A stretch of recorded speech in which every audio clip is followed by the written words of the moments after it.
So I want to start with just a very simple quote, and it comes on the homepage of the American Board of Medical Specialties, so our counterpart in medicine. The American Board for Medical Specialties, recognized as the gold standard in physician certification, believes higher standards for physicians means better care for patients. We will be crafting our version of that statement for the homepage of the National Board for Professional Teaching Standards. What I hear in that statement is that certification is the medical profession's assurance to the public that this is an accomplished practitioner. And since they believe that certified physicians make a difference in patient care, you must conclude only one thing. You have to have as many board-certified physicians as possible. That's how it works. The medical profession has become, I think we'd all agree, the epitome of the definition of a profession. It's not perfect. It never will be perfect. Human endeavors cannot be perfect. But medicine is as good as it gets. And in 1987, when the founders of the National Board came together to create this organization, they had in mind the medical model. People knew what medicine had done throughout the 20th century to become what it is today. And if you've looked at any of the history, 100 years ago, medicine was not the epitome of a profession. Conscious decisions were made. And it was a lot of work over decades. We created standards, profession-based and determined standards in 25 different areas of teaching. We created a very good process for certifying when teachers meet those standards. It's not perfect. We're trying to make it better. We're always trying to make it better. But you won't find a better process out there now that will certify, that will show you when a teacher is highly accomplished. What we have not done that medicine did was make this the norm, not the exception. It has to be what everyone in our profession aspires to. That's how you define a profession. Professions are not led by an elite group of Navy SEALs.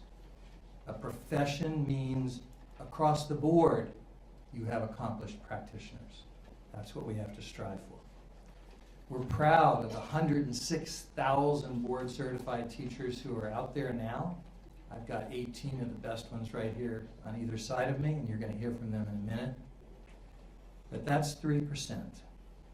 And that means that most children in this country will never sit in a classroom with a National Board Certified teacher. If only 3% of our physicians were board certified, we would not have the quality of health care in this country that we have today. We're proud of Wyoming, 7% of the teachers. Mary has bigger aspirations for that. She's only about growing that number. And the board certified teachers in the state of Wyoming are helping to do that. What we want to talk with the members of the House and the Senate who have lived this experience themselves as physicians, we think that they are in a great position to understand what we're trying to do to help teaching get to the same place. No one talks about this work better than board certified teachers, and I'd like to turn to some of them now.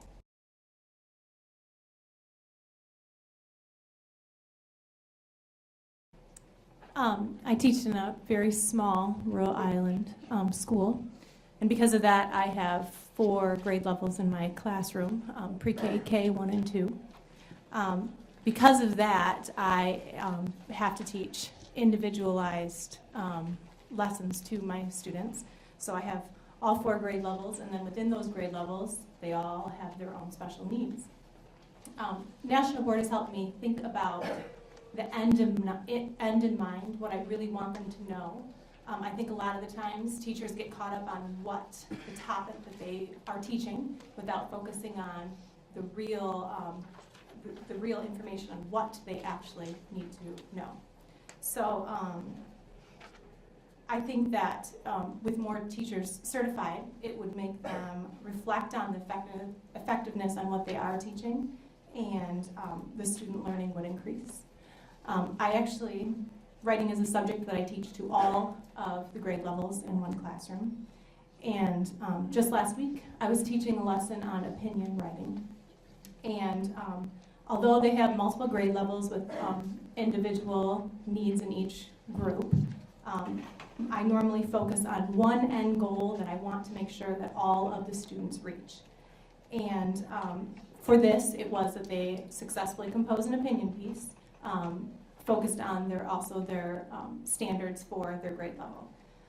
I have, before they have to write, normally they have to make a plan, and in order to know exactly what they're going to write before they start.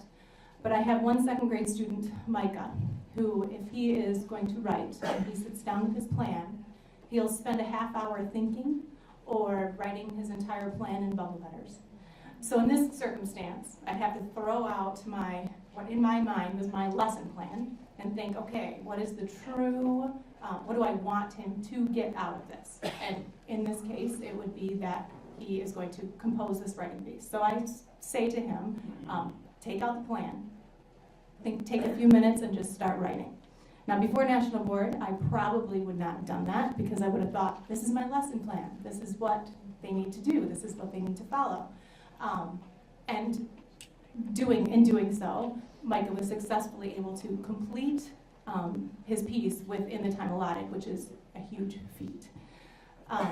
So anyway, this is just a small example of something that I would do every single day, and how it's changed my way of thinking and my way of teaching, to focus on the individual student needs in my classroom, which is the only way that I would have success in my classroom.